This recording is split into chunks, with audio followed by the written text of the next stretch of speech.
library's hidden room. It was like someone or something had been waiting for them. That night, she sat on her bed with her notebook open, scribbling theories. Luna lay on the rug, looking through a stack of old-school newspapers they had borrowed from the archives. "Look at this," Luna said, pointing to a yellowed page from 1997. "That's Principal Harris, but he looks the same as he does now." Zoe leaned over, squinting. "That's impossible. He'd have to be, what, over 70? "Maybe it's his dad?" Milo suggested. Luna shook her head. "Same name, same face. I checked. There's only one Mr. Harris on record." Zoe felt a chill. What if he's connected to the secret? Later, at school, the trio tried to act normal. But everything felt strange, like the walls had ears. At lunch, Milo slipped a note to Zoe. "After school, library, we check again." They met in the same corner of the library, careful to watch for Mrs. Mavis. Zoe gently lifted the floorboard again. The air beneath was cold and still. They climbed down one by one. The hidden room looked just as they'd left it, but something was different.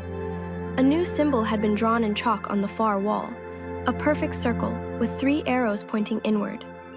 "What is that?" Luna whispered. "It wasn't here before," Milo replied. Suddenly, they heard it again, a soft creak, footsteps, coming from the other side of the stone wall. They held their breath as the footsteps grew louder. Then, silence. Zoe slowly moved toward the wall and pressed her ear to the cold stone. "It stopped," she whispered. Luna scanned the room. "What if there's another entrance? Another tunnel?" Milo examined the floor near the symbol. "Guys, this tile is loose." He pried it open, revealing a narrow gap just big enough to crawl through. "We have to see where it leads," Zoe said. With Luna holding the flashlight, they entered one by one. The crawl space led to a spiral staircase made of old iron, winding down into darkness. "Where are we going?" Milo asked nervously. "I don't know," Zoe replied. "But we need answers."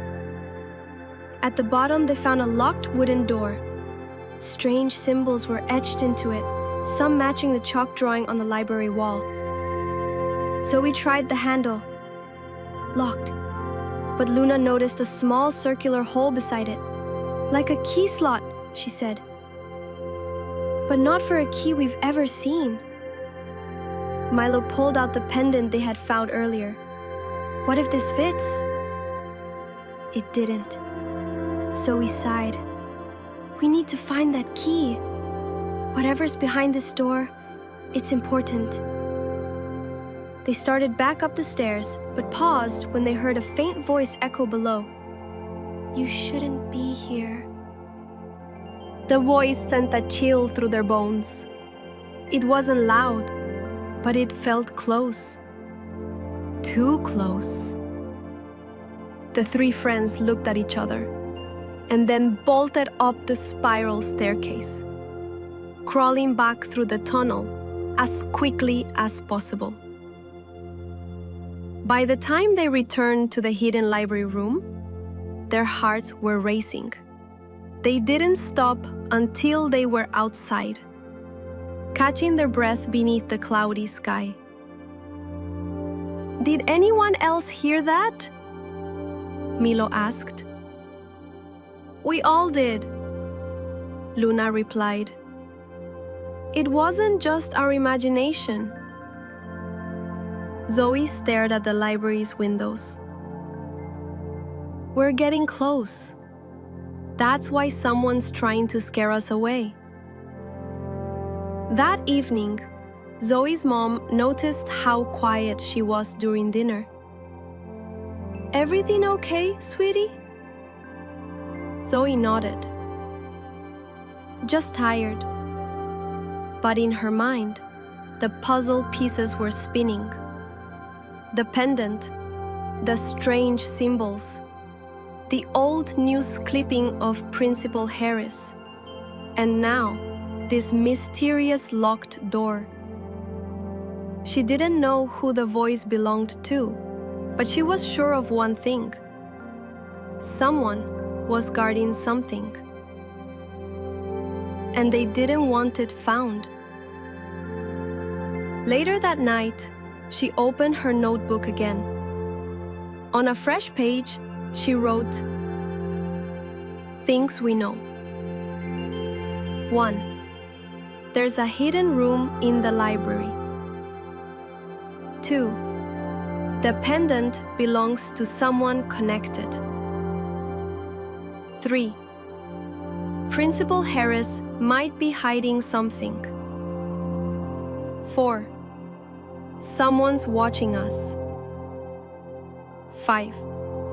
We need the key. To do. Search school blueprints. Ask about Principal Harris's past. Look for matching symbols elsewhere."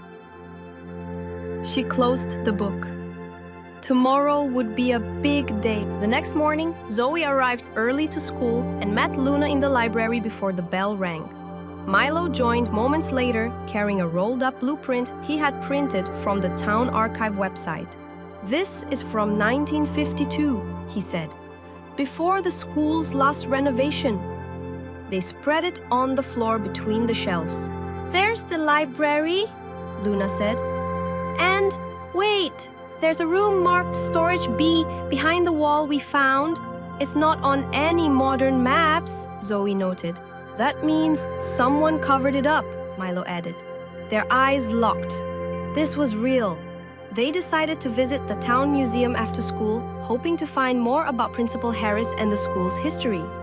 As they browsed dusty photographs and plaques, Luna paused at an old group photo labeled Town Council 1983.